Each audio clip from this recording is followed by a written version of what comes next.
کے بعد پھر آپ نیت کریں، پھر تلبیہ پڑھیں، پھر آپ دعا کر لیں۔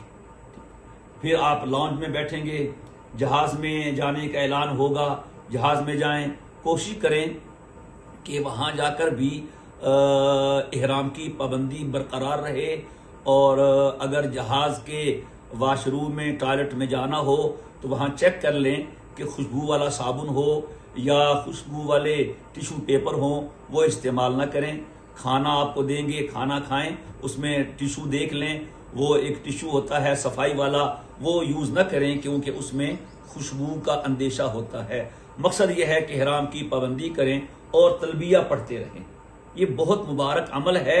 باقی ہر ذکر، ہر دعا ہر وقت ہو سکتی ہے، ہر دعا ہو سکتی ہے، ہر ذکر ہو سکتا ہے، لیکن تلبیہ صرف احرام کی حالت میں ہے۔ حجاج کرام دیکھنے میں آیا ہے تلبیہ پڑھنے میں بہت سستی کرتے ہیں۔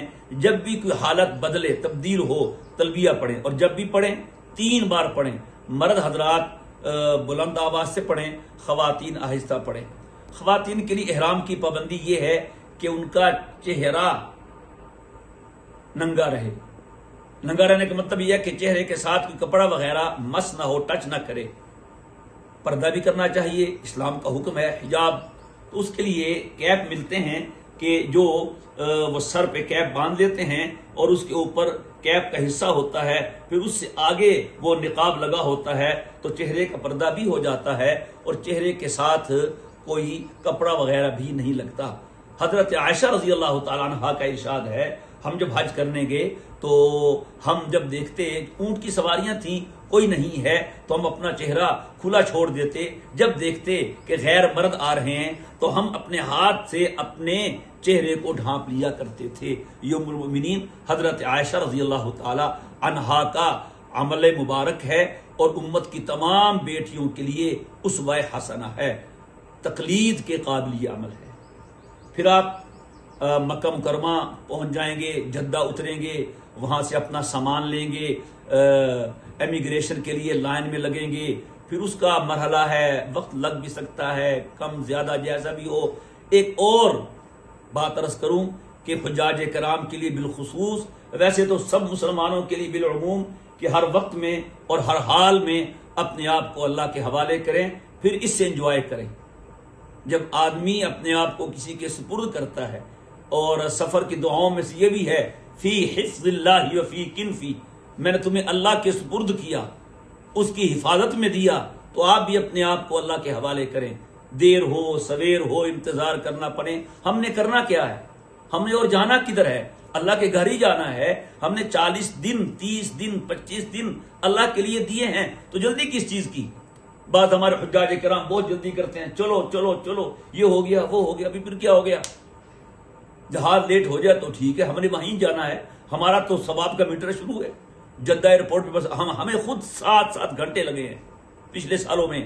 اب نظام الحمدللہ کافی بہتر ہے، تو لائن لگتی ہے وہاں اور آدمی تھکا ہوا ہوتا ہے۔ بہرحال جو بھی حالت پیش آئے، واویلا کر کے، شکوہ کر کے اپنے ثواب کو ضائع مت کیجیے، صبر شکر کر کے اپنے اجر کو اور بڑھائیے۔ پھر آپ وہاں سے فارغ ہوں گے، سب سے پہلے اپنا سامان سنبھالیں، کوئی سامان نہ رہے۔ بیلٹ سے سامان آ رہا ہوگا، سامان لے کے باہر آئیں، لوگ آپ کو لے لیں گے۔ جس گروپ سے آپ یہ ہیں، سرکاری ہے پرائیویٹ ہے، ان کا سسٹم ماشاءاللہ بہت زبردست ہے۔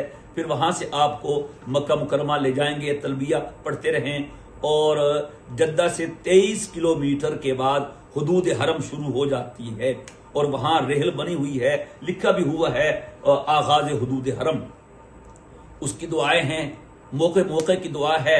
ہمارا ایک رسالہ ہے مختصر سا کہ حج، سفر حج و عمرہ کی 77 مسنون دعائیں PDF میں بھی ہے اور ویسے بکس میں بھی ہے، وہ بھی آپ لیں اور اس سے استفادہ کریں۔ پھر آپ حرم پاک پہنچیں، اپنے ہوٹل میں جائیں، کمرہ لیں، سامان رکھیں، تھکے ہوں گے۔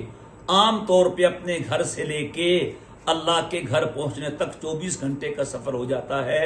ضروری نہیں کہ آپ وہاں پہنچتے ہی عمرہ کریں، ایسا نہیں ہے۔ آپ فریش ہوں، تازہ دم ہوں، کھانا ہے کھانا کھائیں، تھکے ہوئے ہیں آرام کریں، بس لیٹے ہوئے خیال کریں کہ سر پہ کپڑا نہ آئے، تو اس طرح آرام کریں۔ جب آپ تازہ دم ہو جائے پھر آپ اللہ کے گھر عمرے کے لیے جانے کے لیے نکلیں۔ یہ احرام سے متعلقہ مسائل تھے۔ خواتین کے لیے بھی یہی ہے، صرف خواتین کے لیے ایک دو پابندی نہیں ہے کہ انہوں نے اپنا سر ڈھانپنا ہے، ظاہر بات ہے، اور انہوں نے سلے ہوئے کپڑے پہننے ہیں، ظاہر بات ہے، اور ان کے لیے بند جوتا پہننے کی، کھلا ہوا جوتا پہننے کی پابندی نہیں ہے کہ ہوائی چپل پہنے، وہ ہر طرح کا جوتا پہن سکتی ہیں۔ باقی پابندیوں میں مرد اور خواتین بالکل برابر ہیں۔ السلام علیکم ورحمۃ اللہ وبرکاتہ۔